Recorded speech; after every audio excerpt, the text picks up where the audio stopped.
खेलो India सरमाई खेल 2023 गुलमर्ग का तीसरा शुमारा इस वक्त कंडोरी में चल रहा है और इस दौरान हमने कई मुकाबले देखे, चाहे वो आइस स्टॉक का हो, आइस हॉकी का हो, बैंडी का हो या उसके अलावा कर्लिंग का हो। और 2 दिन तक यहाँ पर जो बर्फबारी हो रही थी, उसके बाद गुज़िश्ता रोज़ यहाँ पर मौसम बहुत ख़राब था, जिस वजह से यहाँ के प्रोग्राम जितने भी थे कंडोरी के वो मुलतवी करने पड़े। लेकिन आज हो रहे हैं, जो खिलाड़ी हैं उनमें जोश है, जज्बा है और उसके अलावा जो इंतज़ामिया है वो भी पेश है हर वक्त खिलाड़ियों के साथ और उनके साथ जो बाकी ऑफिशियल्स आए हैं उनके लिए खड़ी है। हमारे साथ इस वक्त मौजूद हैं Jammu Kashmir state sports council की सेक्रेटरी नुसरत गुल। उनसे जानते हैं कि किस तरीके से सारा प्लान आउट किया गया और जो मसाइल सामने आए उन पे कैसे उन्होंने अबूर हासिल किया। नुसरत जी, आपका बहुत बहुत खैर मकदम है ईटीवी भारत में। शुक्रिया हमारे साथ बने रहने के, और आप हमारे इस पूरे इवेंट को कवरेज दे रहे हैं, लोगों तक पहुंचा रहे हैं। पूरा भारतवर्ष में ईटीवी की कवरेज है, मेरा तहे दिल से आपको शुक्रिया। दूसरा, मैं इस इवेंट के हवाले से बताना चाहूँगी, आज अफरभट के इवेंट्स हमारे हुए क्योंकि कल के सारे इवेंट्स हमें मुलतवी करने पड़े क्योंकि काफ़ी ज़्यादा बर्फ़बारी हुई। तो आज हमने 2-3 घंटे पहले ही अर्ली मॉर्निंग 6 o'clock जो हमारी स्पोर्ट्स काउंसिल की, हमारी विंटर गेम्स एसोसिएशन की टीम्स यहाँ थी, उन्होंने सारी कोर्स सेटअप कर ली। हमारे गुलमर्ग डेवलपमेंट अथॉरिटी गंडोला की टीम यहाँ थी, उन्होंने स्नो बीचिंग कंप्लीट करके रखी थी। तो बड़ी खूबसूरती से यहाँ 8:30 से इवेंट चल रहे हैं, आप इनको कवर कर रहे हैं, बच्चे खुश हैं, सारे इंतजामात मुझे लगता है आप भी कवर कर रहे हैं, सारे ठीक है, सारे बच्चे खुश हैं, एकोमोडेशन अच्छा है, खाना अच्छा है। अभी आपने देखा होगा आपके पीछे, अभी आप उनसे बात कर रहे थे तो उनका रिफ्रेशमेंट लेके आ रहे थे, नीचे से ऊपर चीज़ें ला रही है। तो एक ह्यूमन चेन बनी हुई है, खिलाड़ियों तक खाना लेके जा रहे हैं, रिफ्रेशमेंट लेके जा रहे हैं, इनके कंफर्ट का जोन है। जहां हम अभी खड़े हैं पीछे, यहाँ हेल्थ का पूरा एक सेटअप है ताकि in case of any eventuality, in case of any medical assistance.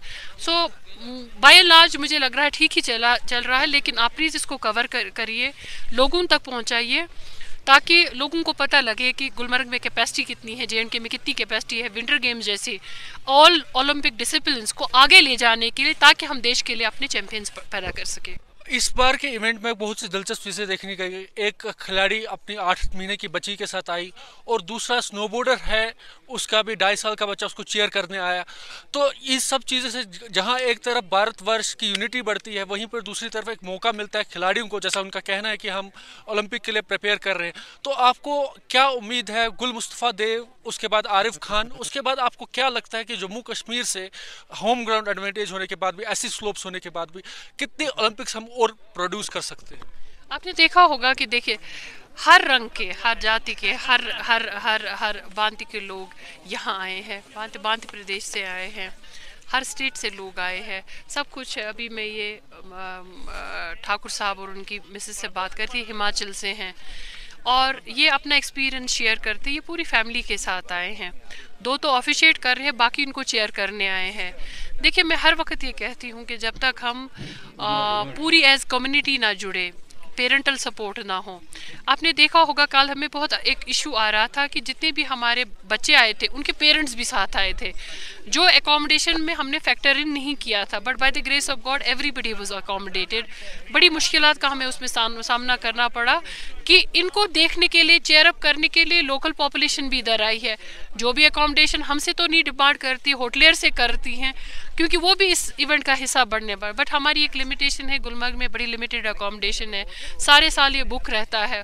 उसके बाद मैं शुक्रगुजार हूँ यहाँ के होटलियर्स का, जिन्होंने बुकिंग्स कैंसिल कर करके, स्पेसेस करके अपने हॉल्स के दरवाजे खोले, अपनी डॉर्मेटरीज के दरवाजे खोलकर बेडिंग लगा के, जितने भी यहाँ सयाह थे, जितने भी यहाँ पे पार्टिसिपेंट्स थे, जितने भी यहाँ पेरेंट्स थे, गर्मी का इंतज़ाम वहाँ पे किया, लेकिन सबको एकोमोडेट किया। और हॉस्पिटैलिटी जो गुलमर्ग की फेमस है, जो कश्मीर की हॉस्पिटैलिटी, जम्मू कश्मीर की हॉस्पिटैलिटी है, फेमस है, उसका उन्होंने मुजाहरा किया। नुसरत जी, इस बार खेलो इंडिया में हमने और एक दिलचस्प चीज़ देखने को मिली, वो थी कि first of the first bandy जैसी गेम, कर्लिंग जैसी गेम, तो उसके बारे में बताइए। वो ये सारे ओलंपिक डिसिप्लिन, जब आप अभी ओलंपिक की बात कर रहे थे, जब हम नए डिसिप्लिन करेंगे, बच्चों को इसका एक्सपोजर देंगे, वो यहाँ प्रैक्टिस करेंगे, तो हमें उम्मीद है कि हम भी यहाँ से ओलंपिक जो डिसिप्लिन्स है उनमें ओलंपियंस पैदा करेंगे। बहुत बहुत शुक्रिया नुसरत जी हमसे बात करने के लिए। तो ये नुसरत जी का ये कहना था कि ये वाले जो खेल हैं ये हम यहाँ पर तो खिलाड़ियों को प्लेटफॉर्म दे रहे हैं ताकि वो ओलंपियंस के तौर पर जो उनकी तैयारी है वो शुरू हो जाए और वो हम आइंदा जाके आरिफ खान, गुल मुस्तफ़ा देव जैसे दीगर जो बाकी भी बच्चे हैं वो भी वैसे ही ओलंपियन बने और देश का और जम्मू कश्मीर का नाम रोशन करें। ईटीवी भारत के लिए कंडूरी से सजाद अमीन के साथ जुल्करनैन जुल्फी।